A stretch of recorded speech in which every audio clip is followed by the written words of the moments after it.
دوسرا عتاب ہے، عتاب محبت بری سزا کو کہا جاتا ہے۔ عتاب فاسق پر آتا ہے اس کے رخ کو پھیرنے کے لیے۔ فاسق اس مسلمان کو کہتے ہیں جس سے خدائی حکم ٹوٹتے رہتے ہیں، اور اس کو پاک اور صاف کرنے کے لیے اللہ پاک اس پر عتاب لاتے ہیں۔ عتاب محبت بری سزا ہوتی ہے۔ ایک سزا عذاب ہوتی ہے، عذاب ذلیل کرنے کے لیے آتا ہے، عتاب رخ پھیرنے کے لیے آتا ہے۔ تھانے دار صاحب نے ریمانڈ لیا چور کا اور اس سے کوئی چیزیں اگلوا رہا ہے، تو یہ امتحان نہیں ہے، یہ عذاب ہے، یہ ذلیل کرنے کے لیے ہے۔ لیکن استاد شاگرد کو سزا دے رہا ہے، یہ کیا ہے؟ عتاب ہے۔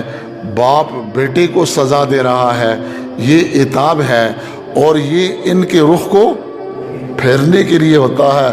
باپ کی سزا میں کتنی محبتیں ہوتی ہیں اور استاد کی سزا میں کتنی محبتیں ہوتی ہیں۔ اس لیے حضرت شیخ تھانوی نور اللہ مرکزہ فرماتے ہیں باپ اور استاد کو چاہیے کہ جب غصہ آئے تو کبھی بھی شاگرد کو اور اپنی اولاد کو سزا نہ دے، کیونکہ ہو سکتا ہے اس کی غلطی میں اور اس کی سزا میں توازن نہ ہو، اس کی غلطی کم ہو، سزا کہیں زیادہ دے کے ظالم نہ بن جائے۔ ہاں، بعض مزاج ایسے ہیں کہ وہ بغیر عتاب کے ٹھیک نہیں ہوتے، بغیر عتاب کے ٹھیک نہیں ہوتے۔ اس لیے ہمارے ہاں آج کل یہ ایک سلوگن نکلی ہے اسکولوں میں، مار نہیں پیار۔ ہاں، استاد کی مار بھی بڑا پیار ہوتی ہے، استاد کی مار بھی بڑا پیار ہوتی ہے، اور دوست کا پیار بھی بعض اوقات بڑا زہریلا ہوتا ہے۔ ہاں، اس کو سگریٹ بھر کے دیتا ہے پیار سے، ایک سوٹا لگا لو۔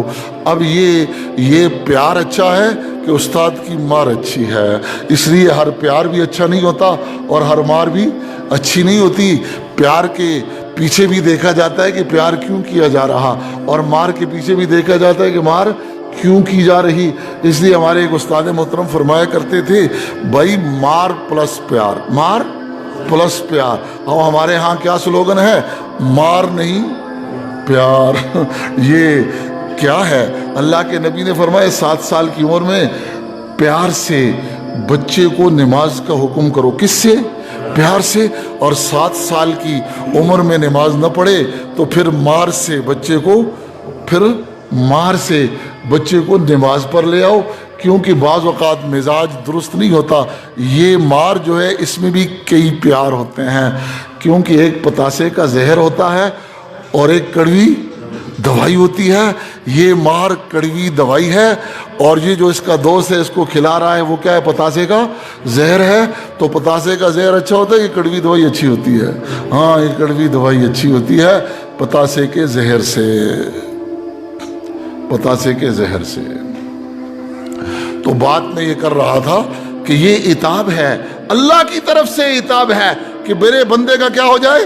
رخ پھر جائے۔ ہمیں کیسے پتا چلے کہ یہ اس پر عتاب ہے؟ بھائی اس مصیبت سے پہلے یہ نافرمان ہوتا ہے، مصیبت آتے ہی فوراً کیا کرتا ہے؟ یہ توبہ کر لیتا ہے۔ اس کو کہتے ہیں مجاہدہ اضطراریہ۔